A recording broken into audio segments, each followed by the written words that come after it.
എൻ്റെ ഒരു ഫ്രണ്ട് രേഷ്മ, അവള് ഫോൺ വിളിച്ചായിരുന്നു. കുക്കിങ്ങിനെ കുറിച്ചൊക്കെ പറഞ്ഞു വന്നപ്പോൾ എന്താ സ്പെഷ്യൽ എന്ന് ചോദിച്ചു. ഞാൻ പറഞ്ഞു ക്യാരറ്റ് അച്ചാറാണ്. ക്യാരറ്റ് വെച്ച അച്ചാറോ?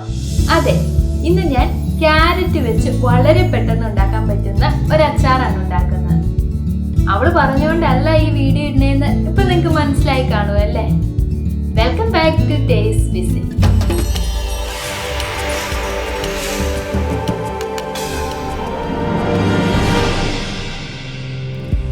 ക്യാരറ്റ് അച്ചാർ ഉണ്ടാക്കാൻ വേണ്ടി ആദ്യം ക്യാരറ്റിൻ്റെ തൊലിയെല്ലാം നന്നായി കളഞ്ഞതിന് ശേഷം നീളത്തിൽ ചെറുതായി അരിഞ്ഞെടുക്കാം.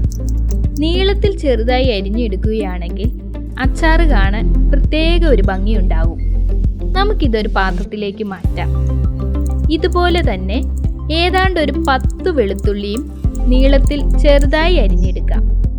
2 ചെറിയ കഷ്ണം ഇഞ്ചിയും ഇതുപോലെ തന്നെ ചെറുതായി അരിഞ്ഞെടുക്കാം. ഇനി ഒരു പച്ചമുളക് കൂടി വട്ടത്തിൽ ചെറുതായി അരിഞ്ഞെടുക്കാം.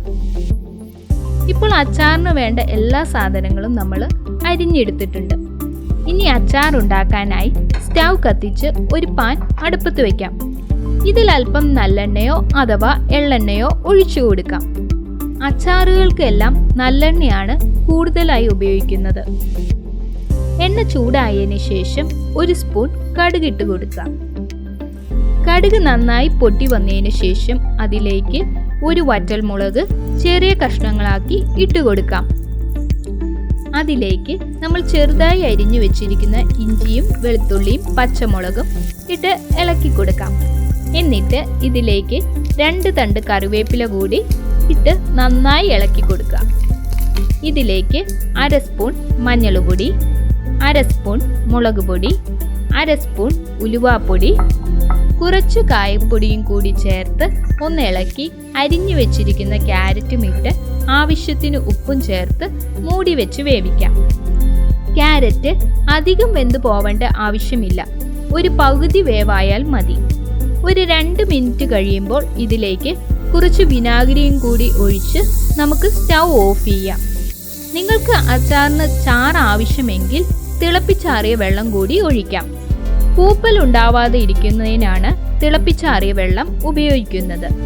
നമ്മുടെ ക്യാരറ്റ് അച്ചാർ റെഡി ആയിട്ടുണ്ട്. നമുക്കിതൊരു പാത്രത്തിലേക്ക് മാറ്റാം.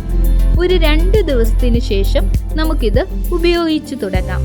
വളരെ എളുപ്പത്തിൽ ഉണ്ടാക്കാൻ പറ്റിയ രുചികരമായ ഒരു അച്ചാറാണിത്. നിങ്ങളെല്ലാവരും ഇത് വീട്ടിൽ ട്രൈ ചെയ്യണം. നിങ്ങൾക്ക് ഈ വീഡിയോ ഇഷ്ടമായെങ്കിൽ ലൈക്ക് ചെയ്ത് മറ്റുള്ളവരിലേക്ക് ഷെയർ ചെയ്യുക. ഇതുപോലെ രുചികരവും വ്യത്യസ്തവുമായ ഡിഷുകൾക്ക് ടേസ്റ്റ് വിസിറ്റ് സബ്സ്ക്രൈബ് ചെയ്യുക.